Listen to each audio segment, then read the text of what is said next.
An investigation to find out. How do people get in here? We'll travel the world looking for answers.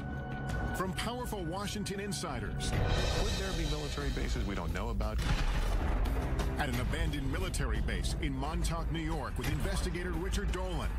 We're starting to see the disturbances already. In the skies above the legendary Area 51 in Nevada with researcher Glenn Campbell. Helicopter 9660, Hotel, you familiar with that restricted airspace 3 miles to your west? All the way across the ocean to perhaps the biggest repository of history on Earth, the Vatican. Can we go into the actual archive? Our investigation will reveal shocking revelations about secret government experiments on U.S. citizens. We were making human guinea pigs out of civilians. Cover-ups about the existence of UFOs. I couldn't tell them what I was done because it was top secret. Potential evidence from a secret base that may provide proof the government has been hiding the truth about extraterrestrial life for decades. It's really not human. It's so unusual. It's like nothing I've ever seen before. We'll speak to informants who divulge details about what's hidden and where. There's thousands and thousands of underground tunnels. And for the first time on network TV, bring you footage purportedly smuggled out of Area 51 of an extraterrestrial. Travel with us on a global expedition to find the truth about secret government warehouses.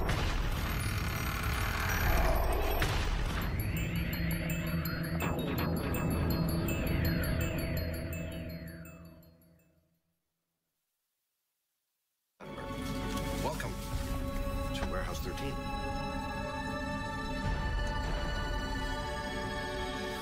The secret government warehouse. It's a concept portrayed in pop culture that has intrigued audiences around the world for generations. What is this place? Officially, K39ZZZ on the North American grid. But I like to think of it as America's attic. In the sci-fi series Warehouse 13, 2 Secret Service agents are sent to a classified location in the middle of the desert. There, they are told they must protect a mysterious government facility full of historical artifacts that have potentially catastrophic paranormal powers. What you're supposed to do is hunt down whatever is threatening to ruin the world's day, neutralize it, and bring it here. You gotta snag it, and back it, and tag it. It may seem like a far-fetched idea, but we know there are locations around the world where governments are hiding things. On military bases, in government archives, in underground bunkers. Many of them pertain to national security. But are there other deep secrets inside these restricted areas? What are they doing in Fort Knox or in Area 51? What are they doing in the Vatican that I can't go in and see? The mere fact of refusing to let people in makes the people on the outside question why are they being shut out and what is actually happening in that secret area or secret meeting. Are there facilities we don't even know about, hiding things we should know about? Some say yes. I believe that there are large numbers of underground facilities throughout this world, a large number of Warehouse 13 type facilities. Everything's in its little compartment, buried away very, very secretly, whether it deals with mind control or UFOs or maybe secret biological weapons or what have you. Secrecy is the norm, not the exception. To answer these questions, we began our investigation in Washington, D.C. We've come to talk with John Podesta, former chief of staff to President Clinton and a longtime advocate for government transparency, to get an inside perspective on just how extensive government secrecy may be. Has the government, in your knowledge, ever gone too far in keeping something secret? I mean, of course the government can go too far and keep it secret, and those habits kind of die hard. We just need to be observant to ensure that the public gets the maximum information that we can provide it. Is there a sense sometimes that the American public can't handle this information? People who are classifying information think the American public can't really handle it or don't need to know it. But I think over the long term, that's really dangerous. I think the American public can handle the truth. But how much don't we know as a society? There are sensitive operations that are kept secret that is critical to the success of those operations. But having said that, there's a lot that's swept into that zone, which for reasons that really are not about security, but could be done because if the public knew, they wouldn't want it being done in their name. One of the biggest sources of speculation is the existence of still classified UFO files.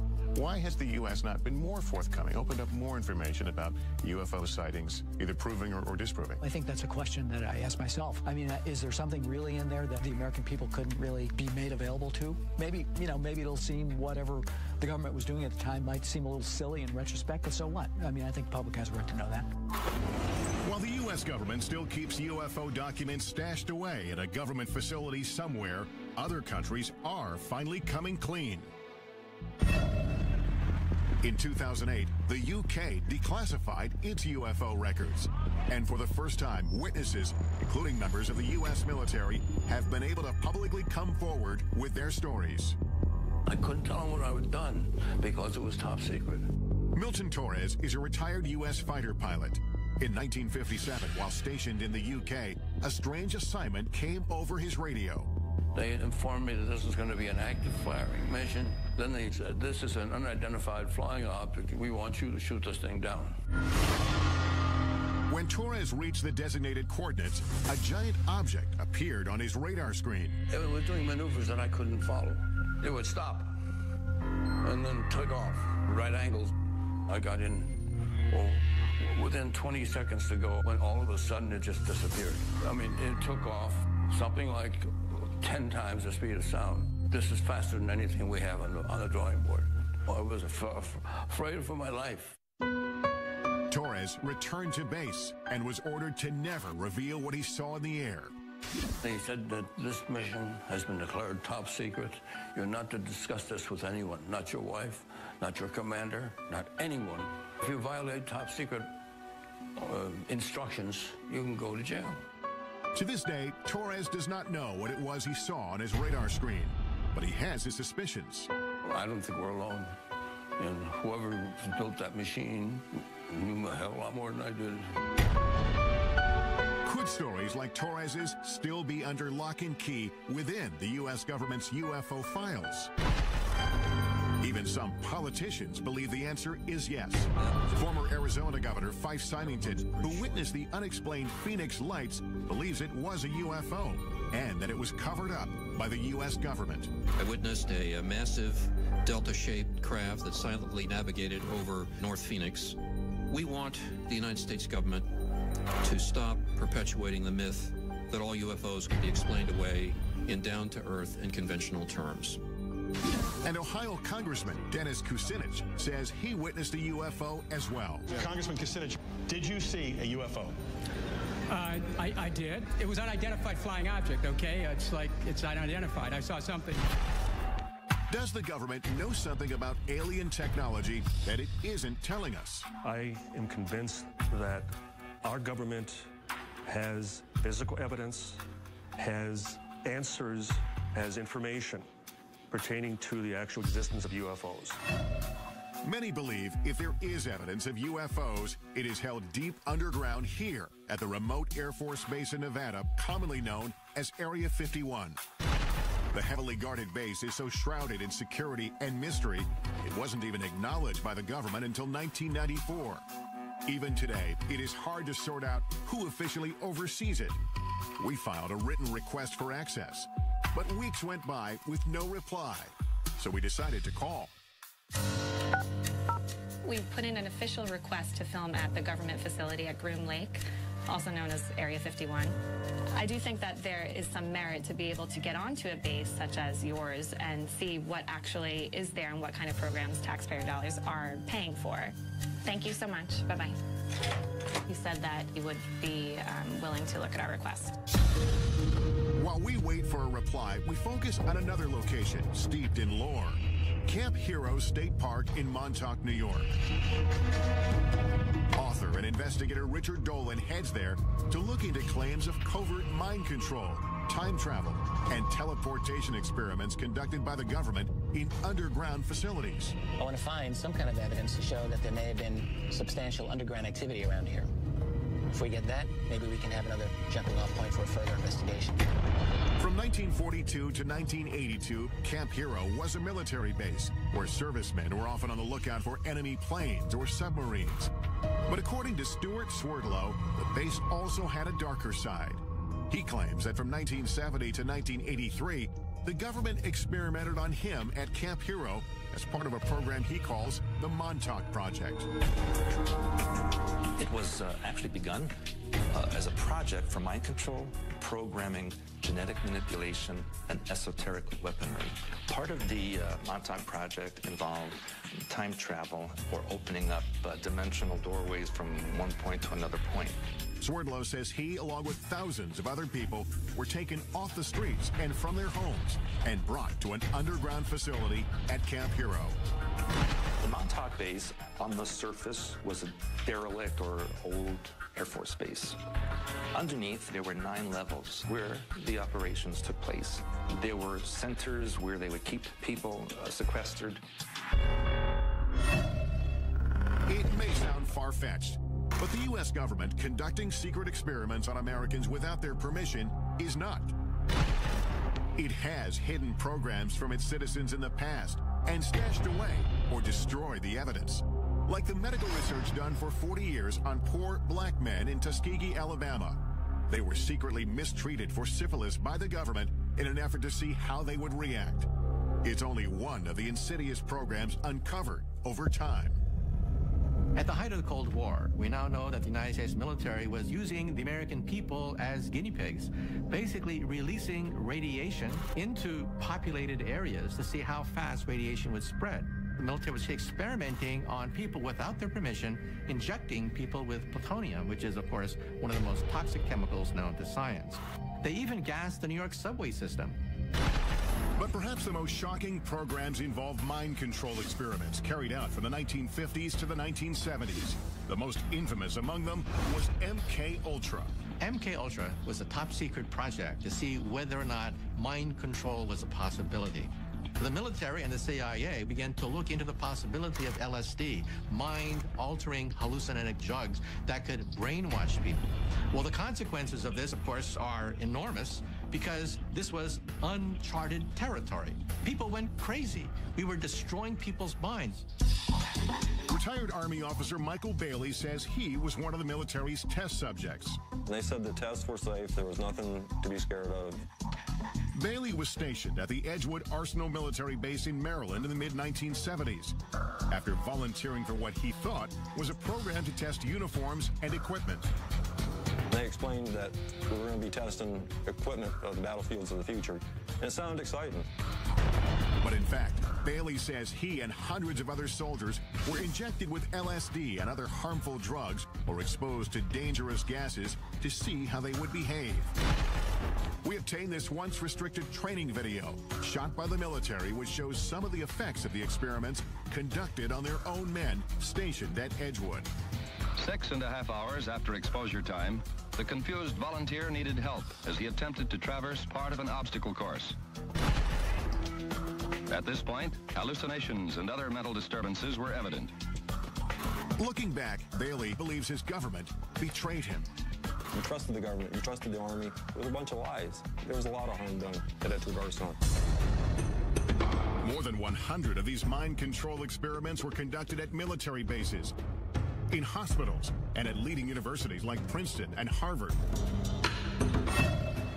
But these programs had some disastrous consequences. There were a number of suicides, a number of unsuccessful suicides. One man who had been dosed with LSD actually tried to commit suicide on his front lawn in front of his children and was in what's commonly called a flashback state. The truth behind MK-Ultra was only revealed in the mid-1970s. All the classified documents were ordered to be destroyed by the head of the CIA.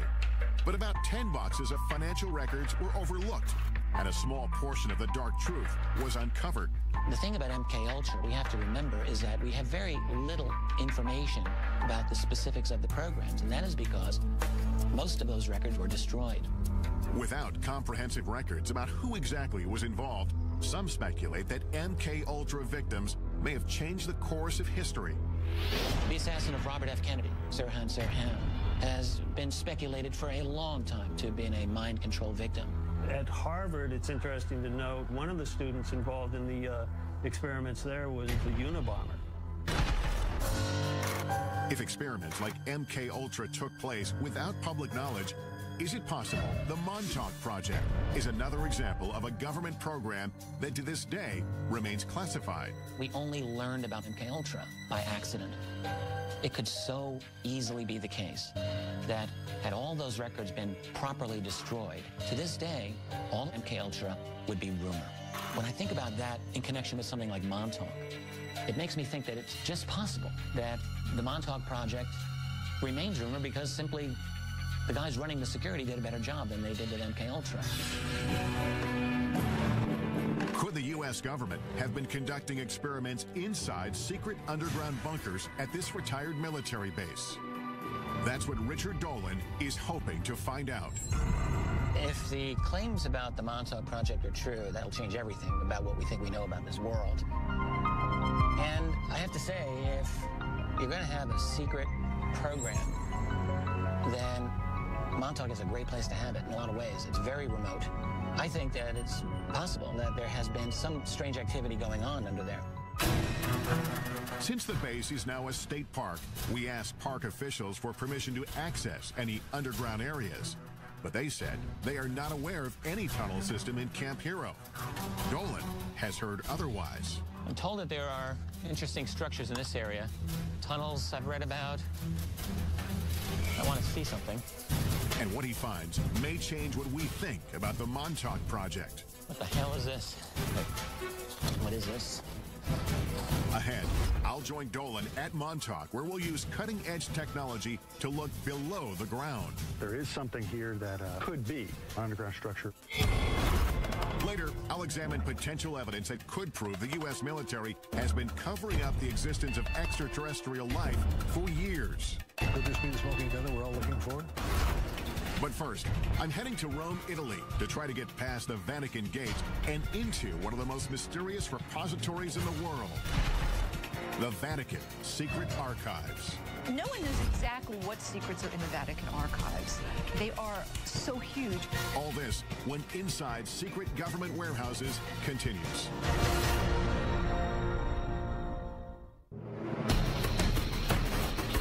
Our investigation into the world's most secretive warehouses brings us here to Rome, Italy, home to the smallest sovereign state in the world, but also one of the most influential, Vatican City.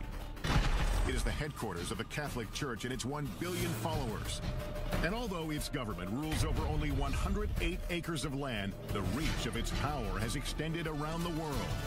The Vatican is an intriguing place because it's the oldest continuously existing organization on the face of the earth. You can trace it back 2,000 years. The Vatican's role in shaping history is well documented, and some of it, like its support of the arts, is proudly on display here. It's one of, if not the greatest, repositories of art, history, tradition, theology, and written material in the world. It is a treasure trove. Behind me are the hallowed halls of Vatican City, and somewhere deep inside, the Vatican's secret archives. 52 miles of shelves holding thousands of documents. It is perhaps the richest repository of history in the world, and yet it is off limits to almost everyone. For years, scholars and citizens alike have wondered what's hidden inside. Is the Vatican guarding powerful secrets?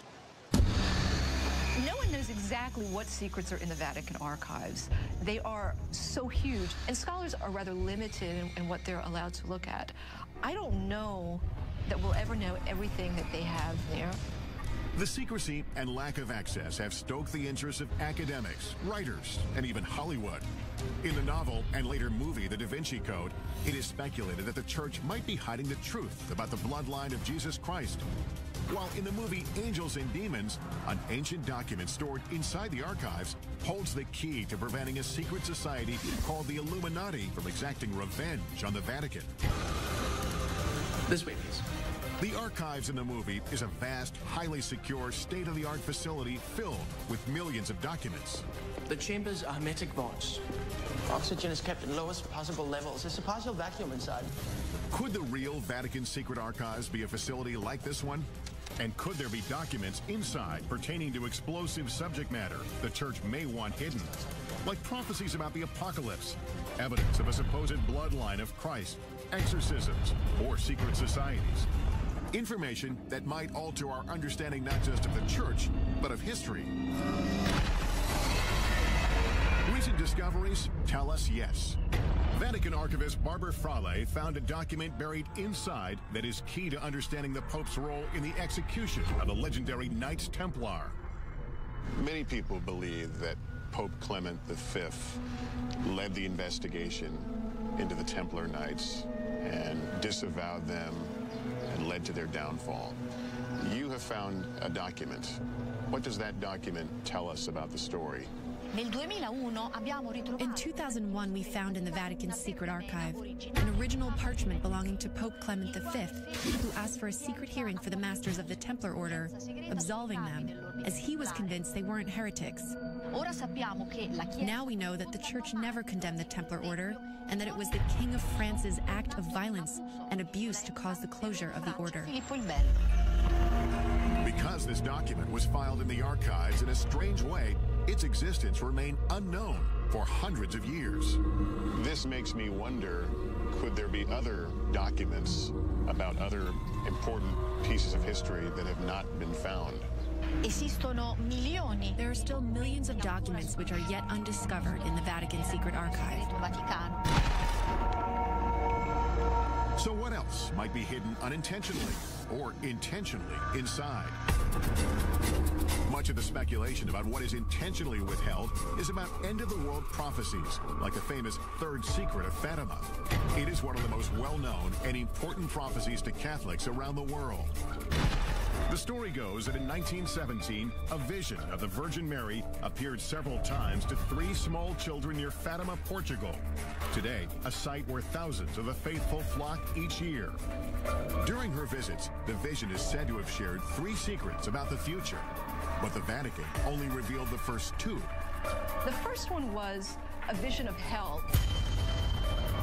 The second one had to do with the end of World War I and the beginning of another great war shortly thereafter if Russia wasn't converted to Catholicism. But the third secret was withheld, leaving some, like Fatima researcher Christopher Ferrara, to wonder what it said. In 1960, for reasons unknown, the Vatican let it be known that the secret was going to be placed under seal forever. But on June 26, 2000, the Vatican finally relented under mounting pressure and published a vision. The announcement of a third secret made international news. For years, people speculated that the third secret was actually a prophecy about the end of the world. Today, before 500,000 followers, a Vatican official revealed the secret. The vision showed a bishop dressed in white, shot down by a burst of gunfire. According to the Vatican, the prophecy of the third secret was fulfilled on May 13, 1981. That's when the Pope, interpreted as the bishop in white, was shot here on St. Peter's Square as he waved to the faithful from his vehicle. But there are those who don't believe that explanation.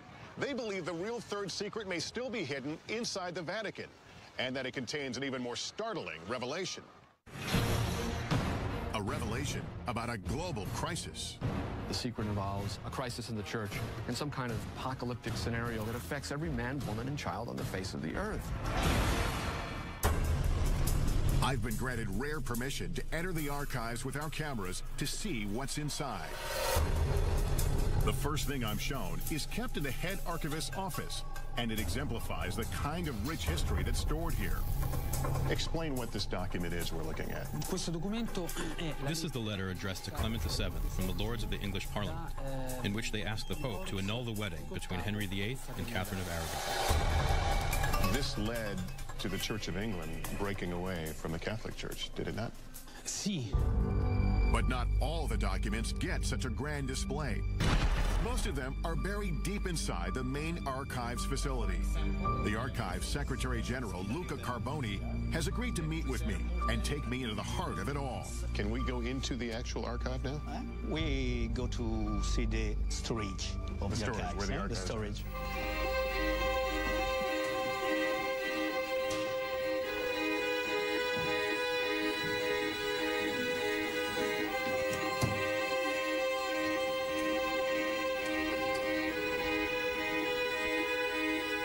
We arrive at the main facility, and I am instantly overwhelmed by the massive number of files that are before us.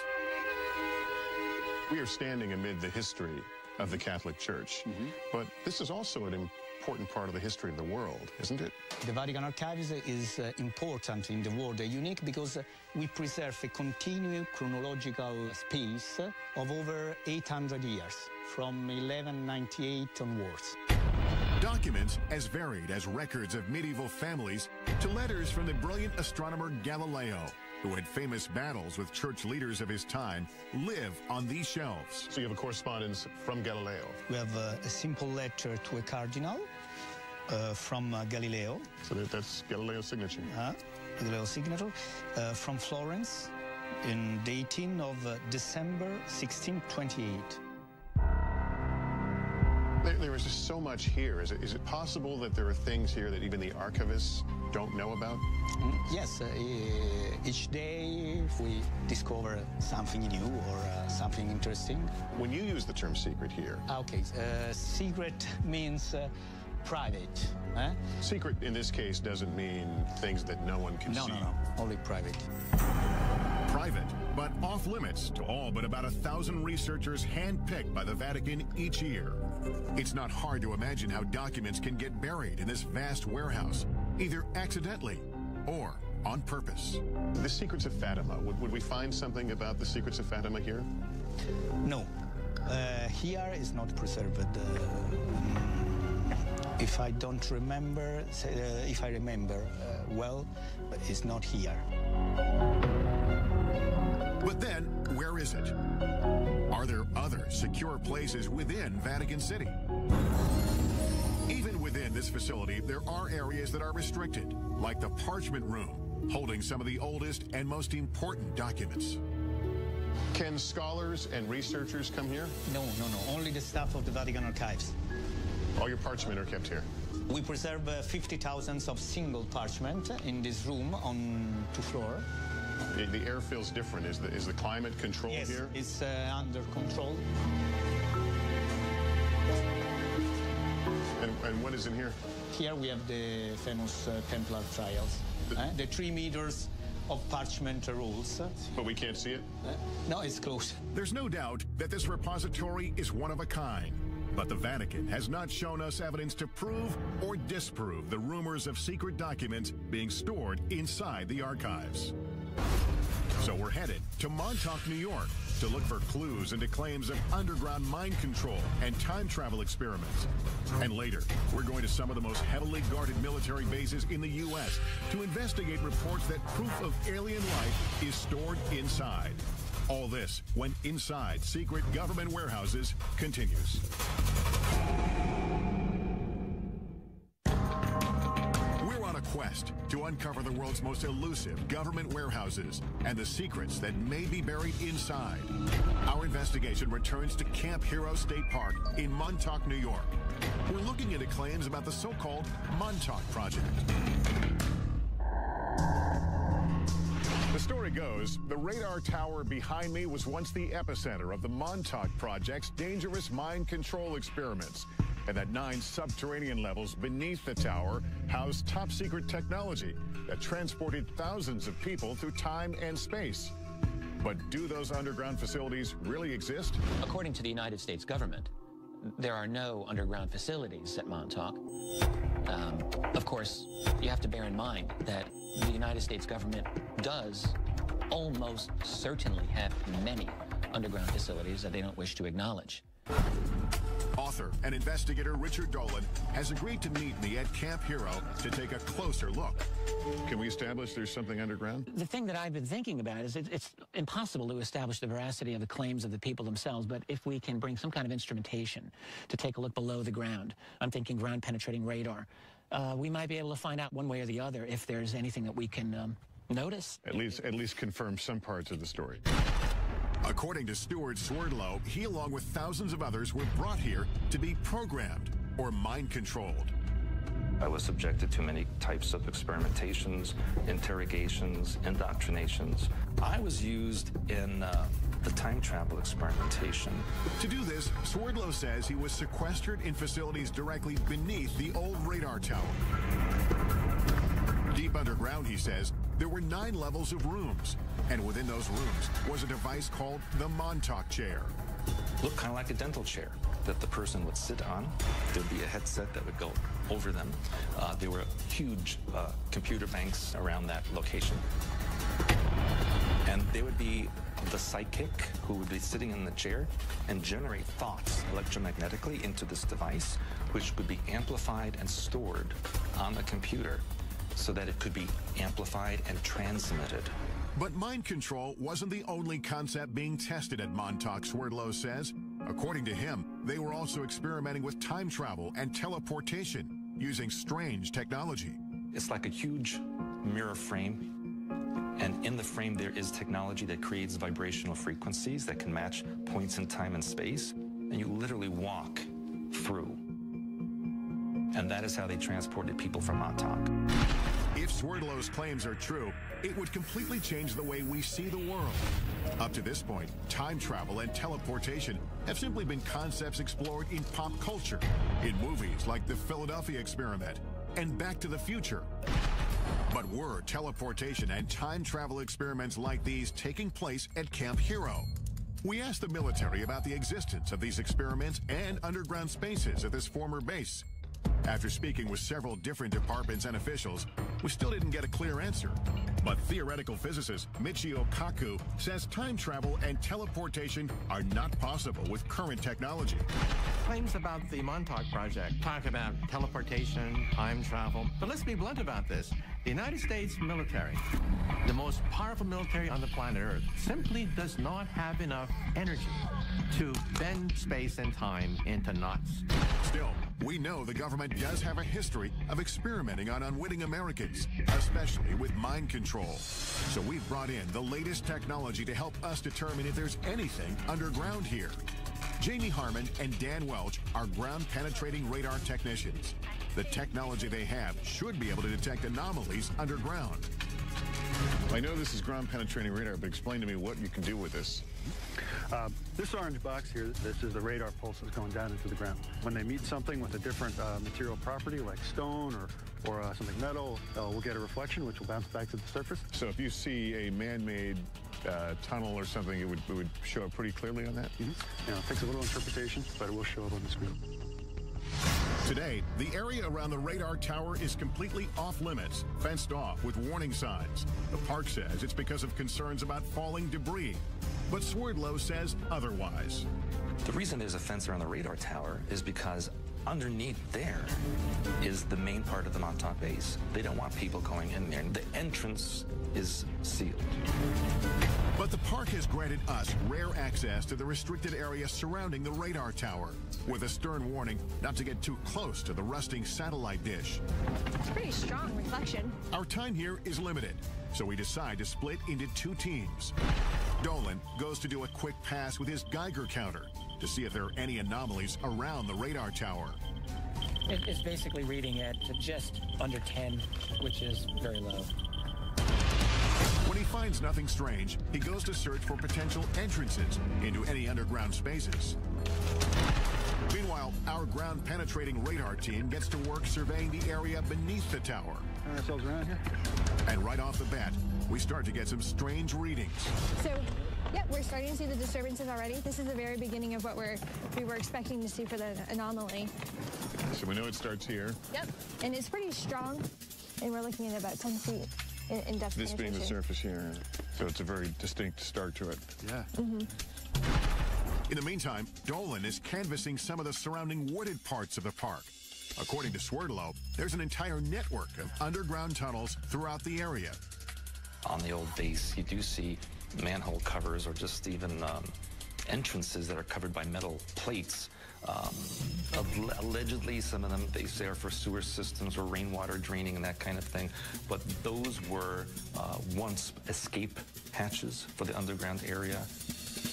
This is one of the many manholes that's said to be in this area. There's some water. The water pipe here. A ladder going down. It looks like it's been backfilled. All right, I'm going to regret this, I'm sure. I want to see how deep this is. I don't know if they could have been designed as a water drainage. Maybe there's a lot of water usage at that facility.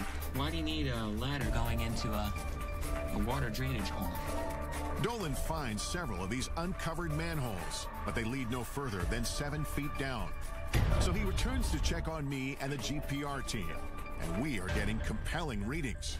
We did a number of passes right around this area here, and down about 10 feet or so, it looks like we're getting on the surface of something interesting. But you're also seeing it's rather flat. Mm-hmm. It does have a nice flat surface to it. So, given this area here, the topography of this hill, how it slopes down, if something was flat, it might be more evidence that it could be, more man-made. In other words, it appeared that it could be a roof of something that even went below. Sure, could be the top of top of an underground chamber. It's the most compelling evidence. Well, it's about par for the Montauk mystery because it gives us a little bit of something, but not enough to really say yes. But here's the deal: it's about 10 feet below us, and if there are 9 levels, apparently we would only see the top level. That's correct. Yeah. So there's no way of knowing what would be beyond that. What the GPR technology has uncovered may be just a first step to determining if there's anything underground.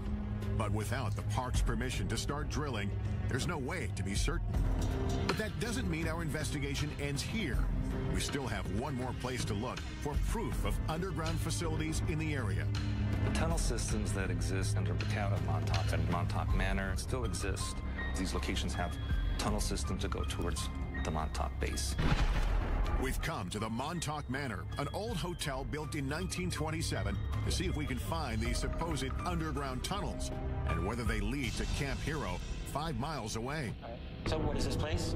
These are the access tunnels, like the foundation of the Montauk Manor, and built in 27. And the tunnels go for quite a ways. Jimmy Hackett works at the manor and has been exploring these tunnels for decades. Have you gone through the whole route? I've gone through a big portion of it, but there's still some unexplored sections back there that I haven't been through. Have you ever explored Camp Hero? Yeah, I did. Actually, when we were younger, we played up there while it was actually a working Air Force base. We found, I don't know what you call them, but they were tunnel-like. We'd climb down metal rebar ladders into these square tunnels. Are those the manholes that we're talking about? These are different? Yeah.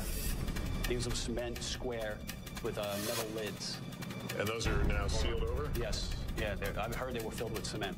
But there are tunnels under Camp Hero? Yes.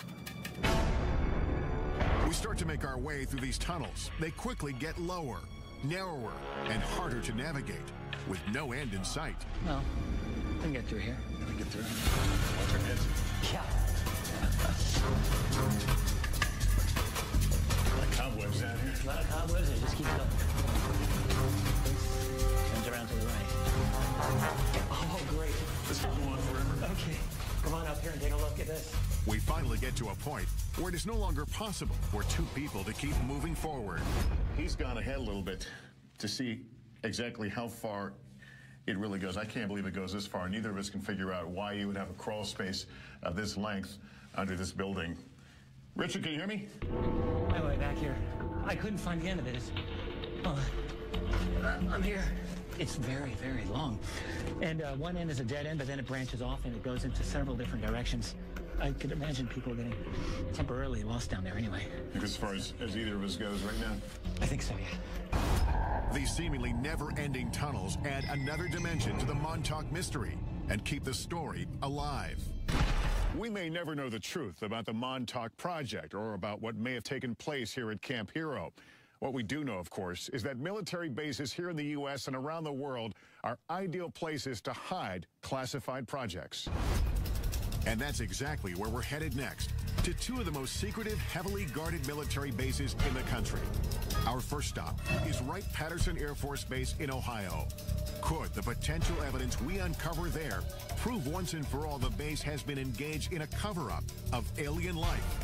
He says, forget you ever seen this, forget you ever worked on it, don't talk about it.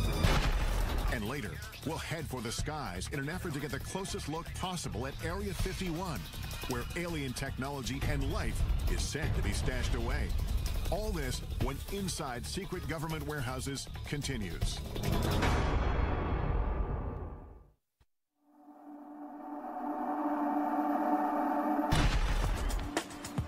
Our search for the truth about secret government warehouses has taken us on a global journey. We've been to Montauk, New York to explore allegations of mind control and time travel experiments underneath an abandoned military base. And we've traveled across the Atlantic to delve into the depths of the Vatican's secret archives in search of answers to age-old mysteries.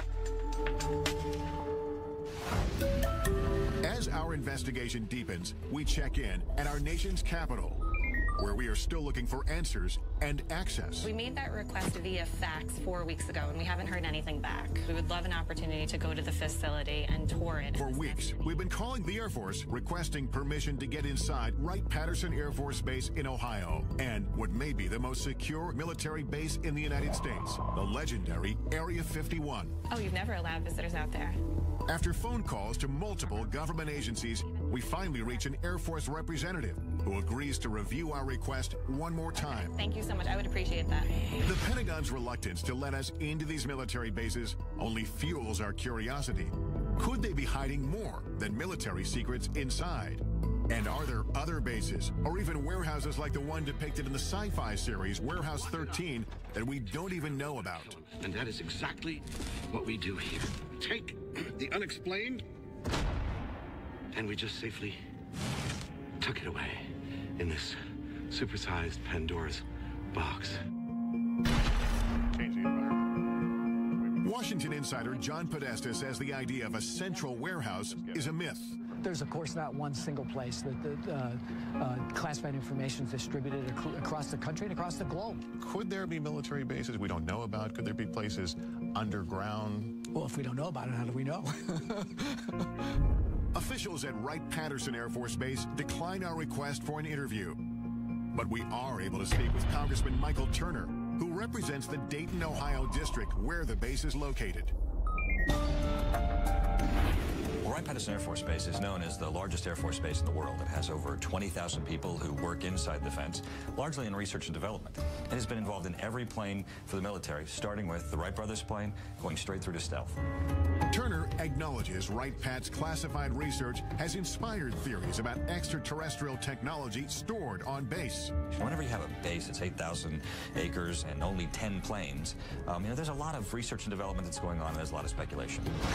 Speculation fueled in part by Wright-Pat's role in the infamous Roswell incident of 1947. The government has issued at least 4 different official explanations about what actually crashed in the New Mexico desert. And while theories may vary, certain facts are indisputable. A declassified FBI memo dated July 8, 1947 indicates the wreckage purporting to be a flying disc was secretly flown 1,500 miles to Wright Field by special plane for examination. After the Roswell incident, Wright-Pat became home to Project Blue Book, an official government investigation into UFOs. I think people who were interested in UFOs certainly looked to the Air Force to have some kind of greater knowledge about what had occurred than merely those who had witnessed them and what their beliefs might have been. The Air Force investigated more than 12,600 UFO sightings. 700 of them remained unexplained when the government terminated the project in 1969. UFO author Donald Schmidt says Blue Book was flawed from the start. The true hardcore cases were going upstairs, we're going above Blue Book to something that we'll never know about. Retired Air Force Captain Robert Collins spent 22 years in the military, 6 of them at Wright-Pat. I had a top secret SCI, or Special Compartmented Information Clearance. Honorably discharged in 1988, Collins says he has come forward because he wants the military to stop covering up the secret UFO research he believes it has been conducting at Wright-Pat for decades. It deals with all the black programs that the Air Force has, including all the classified, super secret reverse engineering programs for UFOs. There are witnesses who support Collins's claim and say they had access to extraterrestrial evidence on the base. According to one account, officials at Wright-Pat revealed the Roswell wreckage to an elite group of men from the prestigious Air War College who were sent there on assignment. Among them was a lieutenant colonel named Marion Magruder. He said they were trying to determine whether they were going to make public something that had recently happened. A fighter pilot in the Second World War, Magruder, known by his combat moniker Black Mac, was no stranger to military operations. But this mission was unlike any other. It was so highly classified, he only revealed it to his family 50 years later when he was dying. He said, I want to tell you that we're not alone. Magruder spoke vividly of a shocking encounter with an extraterrestrial being.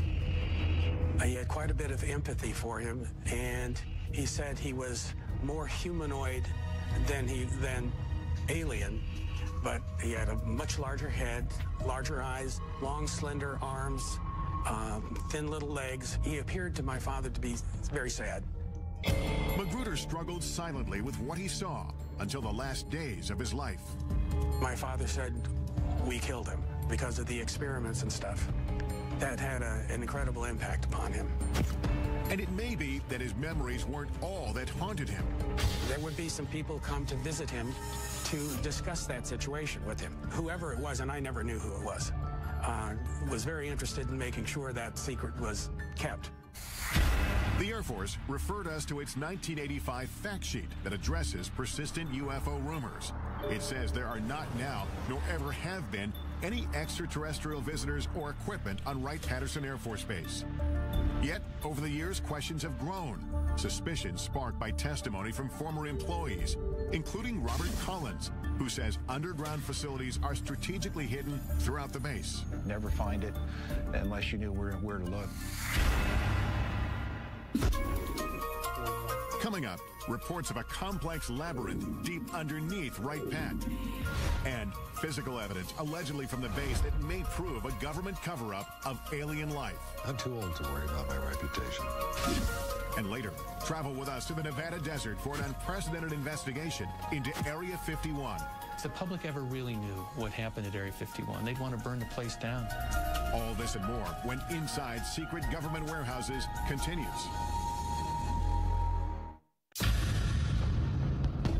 We've come to Wright-Patterson Air Force Base in Dayton, Ohio to investigate the truth about what may be hidden inside.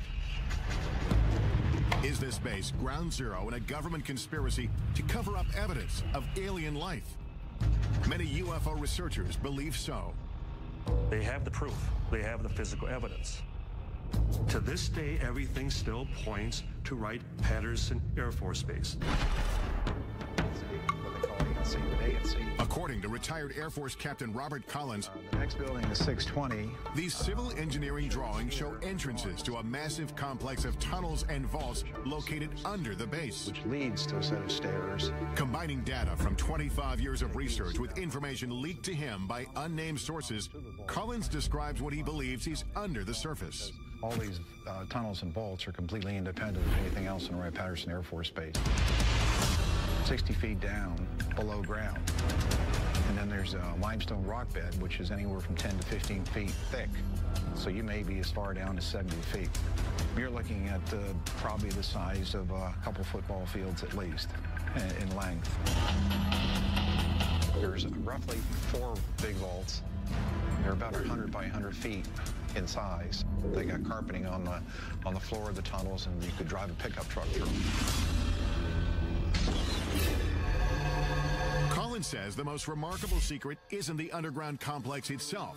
It's what he says the Air Force was and possibly still is hiding inside. The things that were stored in these vaults were, of course, bodies, alien bodies,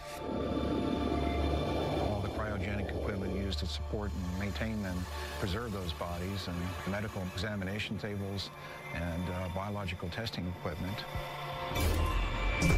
The Air Force denied our request for an interview with a representative from the base. But local Congressman Michael Turner says plenty of classified information is at Wright-Pat, and it's all with good reason. A lot of the things that are going on at Wright-Patterson Air Force Base are secrets that need to be protected. There are things that are in development, research that we're doing, possibly for capabilities for us in the future, or even how we're looking at our potential adversaries. A statement issued to us by the base says the evolution of virtually every Air Force aircraft flying today can be traced back to Wright-Pat. They tell us current developments include material that can sense and then heal its own cracks, as well as bird and insect-sized aircraft capable of swarming.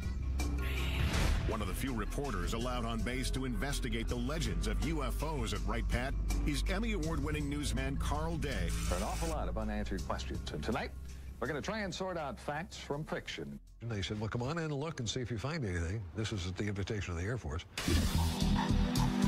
Aware of reports about underground chambers, Day asked to be escorted to the lowest level of Building 620.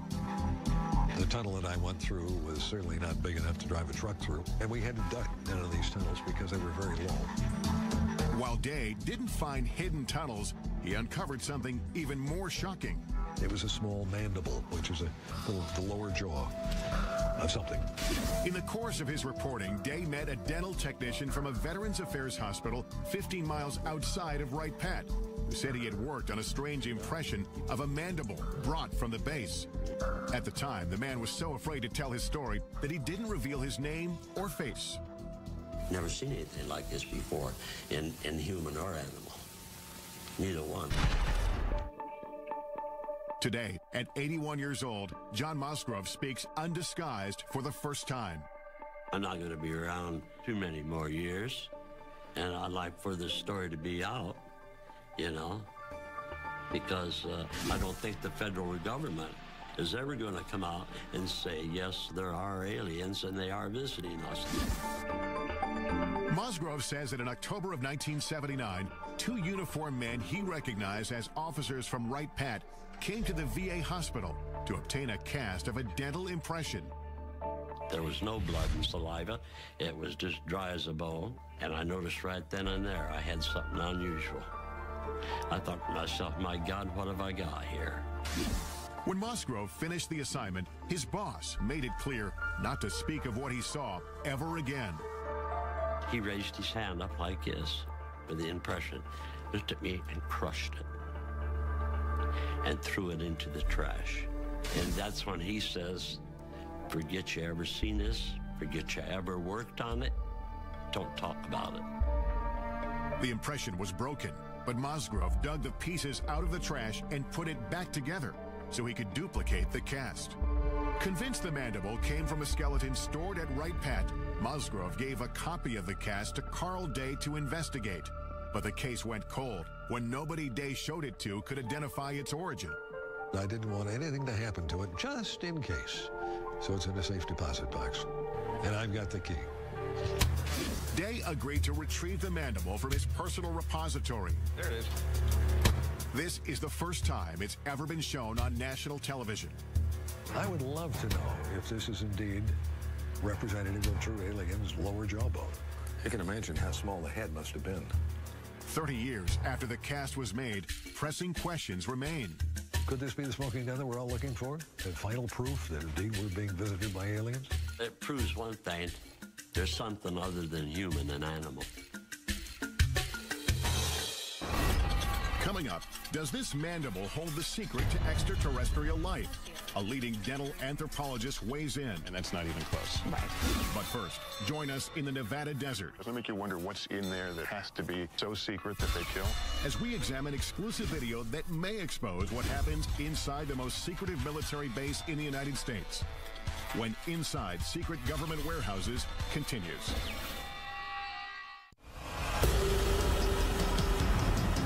Our global journey leads us to one of the most mysterious military facilities on Earth. The legendary Area 51.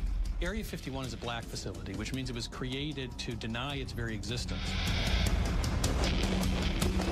You can't even approach it. It's so heavily guarded. So it's really hard to know exactly what the government is doing. Government secrecy surrounding Area 51 has made the base so notorious that it's even depicted in blockbuster movies like Independence Day. In the film, Area 51 is portrayed as a massive UFO research complex, complete with flying saucers and alien bodies. After repeated requests for access to Area 51 or a representative, we're turned down. May I ask why we're being denied access? The Air Force issued a statement saying the area is used for testing and training for operations critical to the effectiveness of U.S. military forces and the security of the United States. And some specific activities and operations, both past and present, remain classified and cannot be discussed. Undeterred, we hit the road to find out as much as we can without breaking the law. I'm now driving through the Nevada desert a couple hours north of Las Vegas, heading to the legendary Area 51, a place that perhaps holds some of this country's biggest, deepest military secrets. And what exactly goes on there has been the source of a lot of speculation. As local tourism shows, most of the speculation centers on extraterrestrial projects, reports of warehouses dug deep into the mountainside. There's some sort of earth-moving activity taking place in that area. Where some claim scientists are conducting reverse engineering on alien spacecraft. It was hundreds of thousands of years ahead of our technology. And most shocking of all, potential evidence that may confirm extraterrestrials exist and may have been held on the base. All claims we'll look into in the course of our investigation here. Area 51 has been veiled in secrecy since its inception. Established in 1955 as a covert test site for the U-2 spy plane, its purpose was to hide military projects. It was a place that was preoccupied with maintaining total secrecy. And secrecy then became its mission. The remote desert location, labeled number 51 on this 1950s map, seemed to be the perfect place for a black facility. But as the base infrastructure and activity grew, information began to leak out. The U-2 spy plane, the SR-71 spy plane, various stealth aircraft were all tested at this facility. And everything that we can see from the ground and the air indicates that this base is for aircraft testing. Despite full-scale Air Force operations on site, the government refused to acknowledge its existence. Not just initially, but for 40 years. Area 51 investigator and guide Glenn Campbell has been studying the facility since the early 90s. It was sort of like going to a drive-in movie. You could drive up and look down on the secret base that the government didn't acknowledge. I'm going to meet up with Glenn Campbell. Glenn and I first met up 16 years ago when I came out to this same desert trying to get answers about Area 51. This new point we're heading to is Freedom Ridge. In this report I did back in 1994, we simply drove up a nearby peak and the entire facility was revealed. From our mountain vantage point, Dreamland is a collection of unremarkable buildings. Today, the military has expanded control over land around the base. It's been a long time. So getting a good view won't be as easy. What will we be able to see today? Well, from the ground, we're not going to be able to see much. And I know you brought some so we have satellite photos. Increasingly better satellite imagery over the years. Some of the stuff is incredibly good. Look at these runways and things. It's still the best way to see it is from overhead. Yeah, the security of this place is part of the intrigue. That's what continues to raise the level of curiosity and even, conspiracy theories. The security here is intense. Look around. It's a good place to hide. It's a damn fine place to hide. Area 51 first gained public attention in the late 80s with an explosive plane made by a physicist named Bob Lazar. He said he'd been working on a top-secret project to reverse engineer alien spacecraft at a classified location near the base. He says, no, John, he said, I was in it, I touched it, it's real, it's E.T., it's nothing that we could have produced. Bob Lazar declined our request to be interviewed for this program, but referred us to his good friend John Lear, a retired pilot who flew missions for the CIA. I was the guy that exposed Area 51. Lear says he pushed Lazar to do a television interview revealing the government cover-up of alien technology. He said, yeah, just as long as I do it in shadow. The interview took place at Lear's home, and he captured the setup in this exclusive video. Taking pictures, that's Bob. That's his wife. In the interview, Lazar claims to have worked on flying saucers in a secret facility called S4. So covert, it's camouflaged by a mountain south of Area 51. John Lear describes S4 as Lazar explained it to him. S4 is an underground base.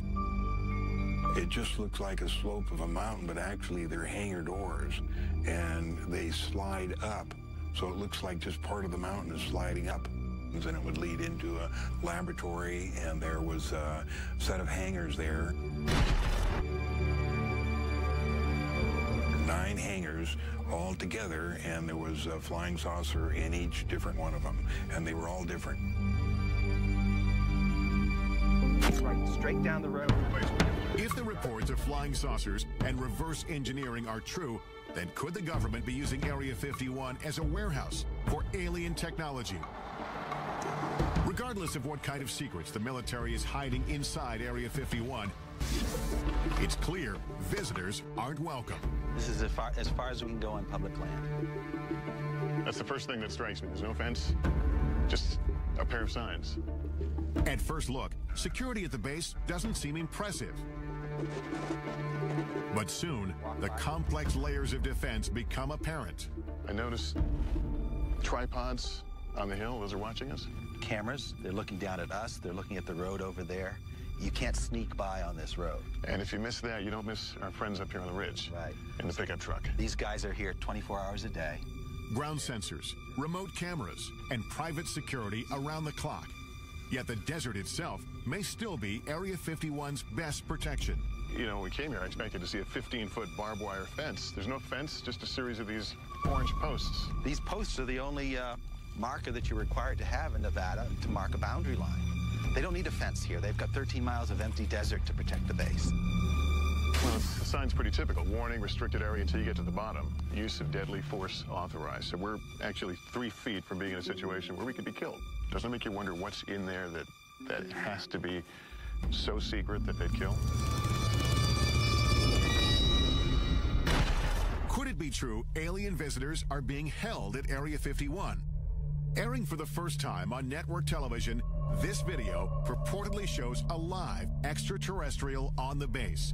He's apparently being observed by military workers through a glass partition. The source of the tape is a man who goes by the name of Victor. He won't reveal his identity for fear of retribution. Victor says the video was smuggled out when material from the base was being converted from analog to digital. He discussed the video with an altered voice in his 1996 interview. Approximately twice a month, they sit it down for a session that generally lasts from 3 to 5 hours. Victor claims the alien arrived on Earth in 1989 and was subject to regular interviews. In this session, he says the alien becomes distressed. He's checking for hemorrhaging around the eye sockets and in the nasal cavity. Victor believes the alien died in the mid-90s. We have no way to verify whether the video is authentic, but we'll take it to a creature effects expert in Los Angeles to test its plausibility. In the meantime, we scale a mountain in search of any sign of structures inside the restricted area. Point is to hug these orange markers. I haven't even seen the orange markers before. There's but we know the orange markers are to our right here. We're losing daylight and only have orange posts to guide us. One wrong step into the invisible border means we could be arrested. I see a structure off in the distance. What are we looking at there? That's the actual guardhouse. That's the actual gate within the Nellis Range. So if you were to keep driving on the road past those signs and you got to that guardhouse, you'd be arrested immediately. We continue to climb upwards until we can't go any farther.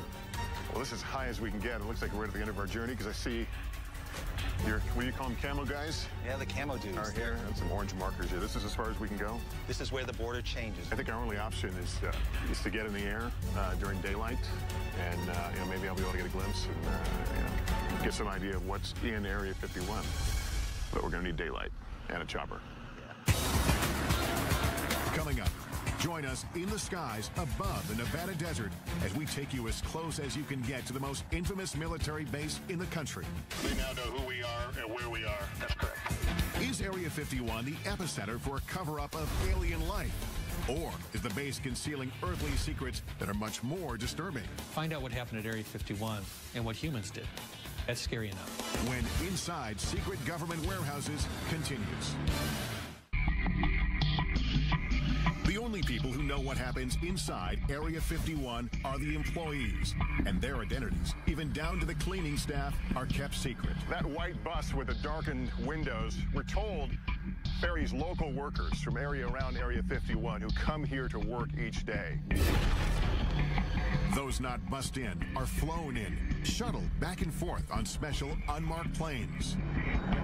They fly on a private airline known over aircraft frequencies as Janet, every morning from Las Vegas to Area 51.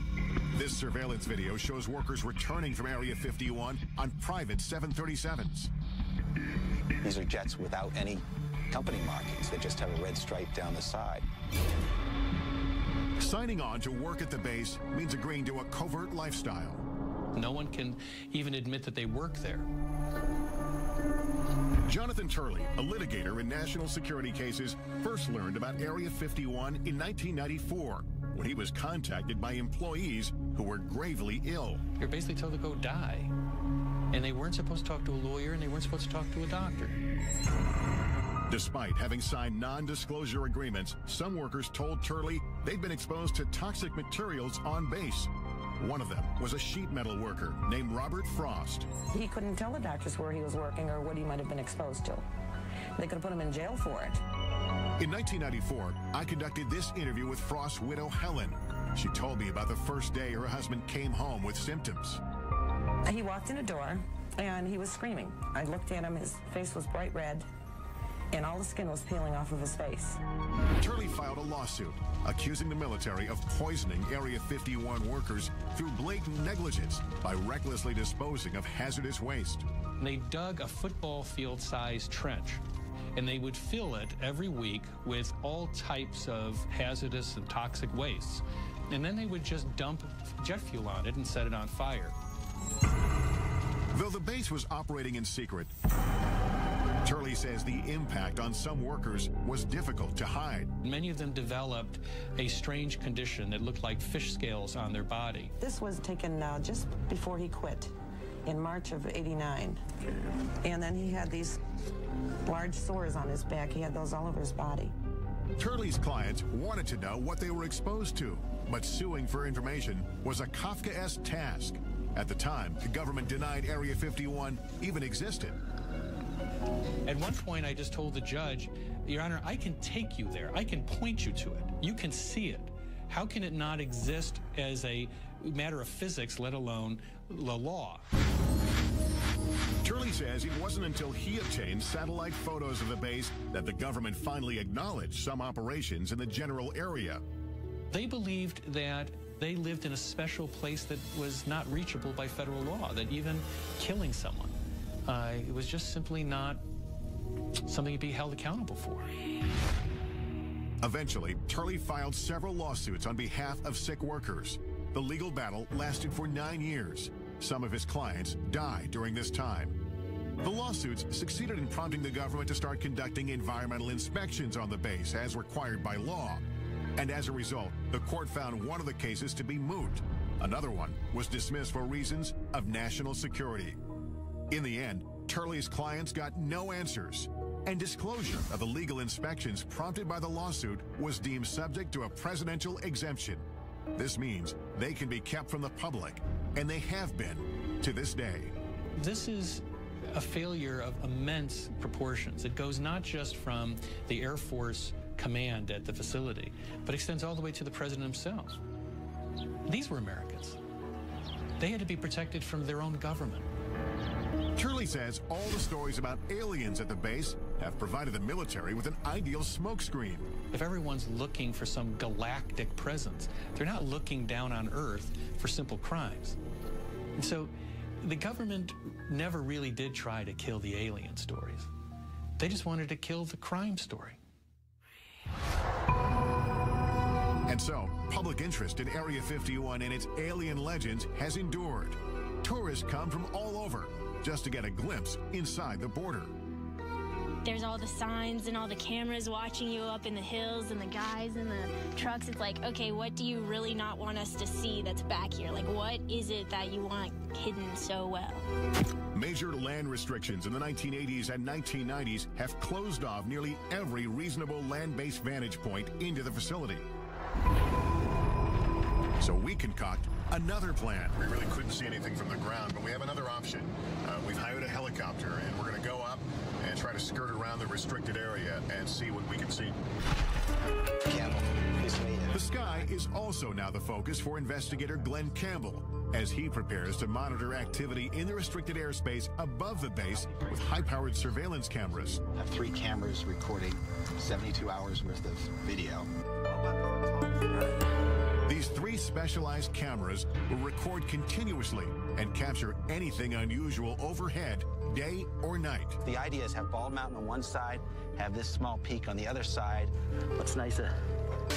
As we await the results, I head off to do some aerial surveillance of my own. All right, I'm Tom. It takes several calls before finding a pilot willing to take us anywhere near Area 51. Well, these are restricted areas, and why they're restricted areas, they don't tell us. How close can we legally get? Well, it's recommended that you don't get closer than about 2 miles to the border. Are we going to tell them what we're doing? No, we're not going to tell them. We're just going to tell them we're going to be doing some flying, looking the area over if they ask. Let's do it. Okay, here we go. 4373 and ident. 4373 with an ident for 9660 Hotel. They now know who we are and where we are. That's correct. During our ascent, we overhear communications between air traffic controllers and the unmarked government commuter jets. Janet 267, Ellis control radar contact, maintain 15,000. That airplane he's talking to is one of the Janet airplanes, like an aerial bus service. Once we've flown over the highest mountain, Area 51 creeps into view. I can actually see it from here. We're probably about 10 miles from the border. But just as soon as the base is within sight, a warning comes over the radio. Helicopter 9660 Hotel, you familiar with that restricted airspace 3 miles to your west? 960 Hotel, affirmative. I'll be turning now. I won't get any closer than 2 miles to the restricted airspace. Copy that. It's clear that again, like on the ground, we're being observed. We are as close as we will be allowed to go to Area 51. This place is so restrictive that we legally can't even point our cameras in the direction of the base. We're at a little over 8,500 feet. It's a beautiful, clear day. This is absolutely the best view that anyone will be able to get of Area 51 from outside the restricted zone. I'm going to be able to tell you what I see as I look out. There are two what must be very, very large buildings, aluminum roofs. They shine very brightly. I can only surmise that they are hangars of some sorts. There are a number of lower-lying buildings. All of it seems to be along the edge of a dry lake bed. There is what appears to be a very long runway. Our investigation has revealed as much visible evidence of the base as legally possible from the ground and from the air. I'm guessing they're a little more comfortable when we're leaving this area. More than likely. And if we've learned anything, it's that the government is intent on keeping what's hidden inside this legendary military base a secret.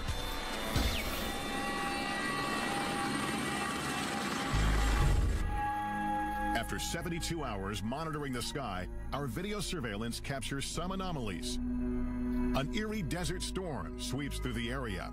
A bright light floats along the horizon after dark. And then we discover this glowing disc in the corner of the screen.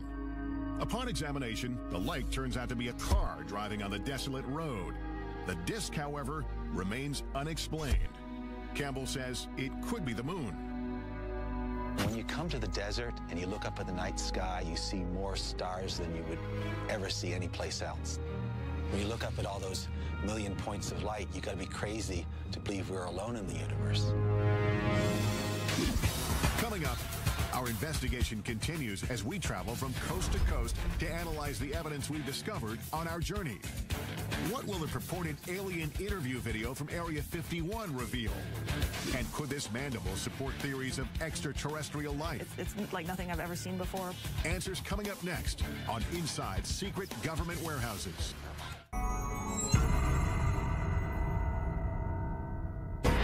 Our investigation into secret government warehouses culminates with analysis of the potential smoking guns we've uncovered. Does this video of an alleged alien interview at Area 51 reveal the truth about life beyond Earth? And could this mandible prove alien remains have been hidden on bases like Wright Pat for decades? We'll explore all the possibilities with top experts, starting with one of the most sought-after creature effects artists in Hollywood. I'm looking for that one piece of footage that is undeniable, that I can't look at or other people can't analyze to death. Kevin Yeager designs creatures, aliens, and humans for a living, most notably Chucky from Child's Play and A Nightmare on Elm Street's Freddy Krueger. Yeager agrees to analyze the video using 25 years of experience in puppeteering and film. The first thing that I saw, was an alien, and it actually looked like it was alive. If you look closely, you can see there's a small little mouth. It kind of looks like it's, pursing and moving like a natural mouth would. It's got big doughy eyes, it's got a big head, and it moves in a pathetic way, and you want to take care of it, and suddenly your heart is involved. Just as Yeager starts to identify with the alien, he spots questionable movement. There's some quick jarring movements that every now and then. See this little jerk bobblehead that happens here? Right there, it's kind of a jerk bob, and the shoulders move as well. A telltale sign, he says, that the alien is a puppet. It's the head movement that tips Yeager off, and he uses this animatronic doll to explain. Now, if you go slowly, like it was first moving very slowly, you can kind of take all the bobbles out. But then once he began to get kind of tired or go into his sick state, he began to wiggle and jiggle like this, and then that's what it kind of gives it away. But when dealing with a life form we know nothing about, Yeager admits anything is possible. Maybe the atmosphere here is different and the pressure, and they can't handle it, and the gravity is too hard on them, so they do bobble. Still, Yeager says it looks like the setup is hiding something. The darkness of the videotape, the fact that the alien is sort of back behind a desk, I believe that is to obscure a possible puppeteer behind there. Yeager thinks the alien and the video are a hoax. But he says it wasn't a bad try. There's certain organic elements to it, and I can totally see why people would think this is real. Hoaxes do nothing but undermine efforts to get to the truth. With that in mind, we head to New York City to visit NYU dental anthropologist Shara Bailey. She has been studying the mandible we obtained during our investigation at Wright-Patterson Air Force Base. The jaw shape is what struck me first, because the shape of this jaw is very narrow in the front part, and then it kind of dips in here, and then it's very wide in the back. And this is very unusual for a primate. It makes this curve and then comes out. Yeah, it's kind of like an S curve, I guess you might call it. And certainly our teeth don't, and jaws don't do that. No, they don't. Dr. Bailey has 2,000 primate casts, one of the largest collections in the nation. And she's compared the mandible to every single one. Can you say with any fair amount of certainty that this is not from a primate? Yes, I would put my career on it that it's not from a primate. Although Bailey can't match the mandible to anything she's ever seen, her examination of the cast does reveal new information. The cast was made from a skeleton. And this is of a living person. Because we see the gum here? Yeah, you can see the gum, and you absolutely can't see the gum here. The creature lost its teeth after it died. And there are also crypts. You can see that where the teeth might have been. The remaining teeth show it was an omnivore. It's something that eats both flesh and vegetables. And dimensions of the jaw indicate the size of the creature itself. This is a macaque, but it has a jaw similar in size to this. And so whatever this creature was, it was the size of a small dog. And the skull size would be similar as well to match this? Yeah, there's a very good correlation between jaw size and skull size. The cast has some characteristics that strike Bailey as peculiar, including signs of being scraped with a tool. It's definitely been modified. So that I can tell you. Whether it's authentic and it was modified for some other reason, it's very hard to tell. She also questions the apparent human-like dental pattern, which could disprove the notion that the cast came from an alien skeleton. If we're an alien and evolved on a different planet, totally separate from us, why would we ever expect it to have the dental pattern, the same number of teeth and the same types of teeth as a human? It's very odd. If in fact this came from another planet, how would you begin to really compare it to find out what it is? All I can do is compare it to living things on this planet. This mandible is not of any creature that comes from our Earth, that's for sure. This alleged alien artifact tied to our nation's most complex Air Force base may be just the tip of the iceberg of what the government doesn't want us to know. Could this be one of the many secrets locked away in classified government warehouses around the globe? And is there a real Warehouse 13?